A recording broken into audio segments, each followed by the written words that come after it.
Are you saying in this push for the this way of funding GMH, is this also a way of saying to the governor, Governor, you could use that $300 million on other things, and if so, what are those other things you are suggesting she might want to use that money for? Absolutely, we really want to free up that 300 million, and here's why. Just several months ago, the Delta variant was not manifesting itself as obviously as it is today.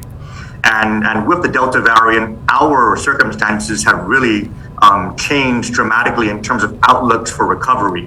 What looked like a 4 to 6 month return of tourism now is likely going to be a 6, 9, or 12-month return to tourism. And so with PUA expiring in less than a week, and with our source markets far from reactivation, we are quite a ways from economic normalcy. And so the ability for our local job market to be able to absorb the individuals who are coming off of PUA with its sunset is very, very tenuous. And so the administration has already made it very clear. We can use that 600 million to carry forward PUA, either as is or adjust it in a way that's going to work a little bit better for us. And we can use the infrastructure that was purchased and put in place by past relief funding rounds. We can use that to continue running the program. So that's option one. Another option is that we can also use those funds to pay for essential workers. Now, doing both will help keep money circulating in our economy at a time when we do not have our source markets bringing those monies in organically. And so as much as everybody wants to, of course, move forward a hospital project, and as much as I support that, the purpose of the relief funds, first and foremost, was for relief. And so rather than getting into a tug of war argument over, you should use the money for this or you should use the money for that, we're going to come in and try to provide a solution. Hopefully we're able to secure these federal dollars for that purpose and then make the problem solve itself. Take that 3 million, use it to deploy resources to our people and do so very, very soon so that this lag time between our organic tourism recovery isn't going to devastate us in the next 3 to 6 months. Thank you, Congressman. That's all I have for now.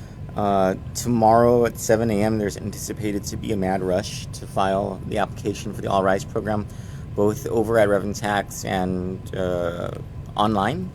And that has to do with the cap on the funding. Are you suggesting to the governor that, would you suggest to the governor that she use a portion of that $600 million that she has to lift that cap? Absolutely. There's really no reason why there is a cap. It's not like there's a lack of resources.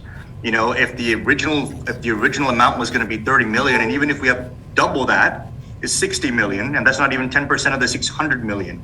So, and it's going to be coming out at a time when people are really reaching a pretty desperate point.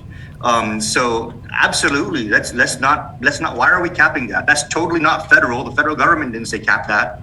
I have no idea why we are capping something that is not, that is not being limited to, certain groups. I mean, anybody who applies that is eligible should get.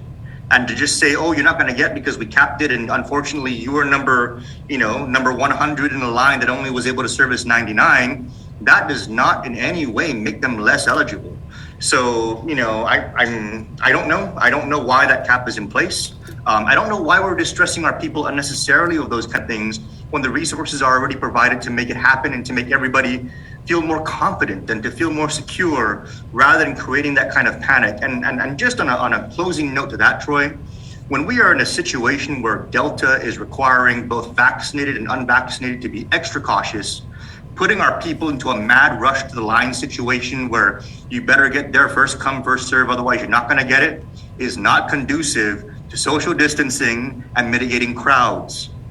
The last thing we need is for people to get up in other people's faces and shouting at them because why are you cutting in the line? Or, I just went to go to the bathroom and I came back, and, that's just all unnecessary. We need to make things as fluid for our people and as safe for our people as possible. And that's just not what the cap is going to do and the mad rush is going to do with the way this program is being rolled out. Thank you, Congressman. Thank you for your input.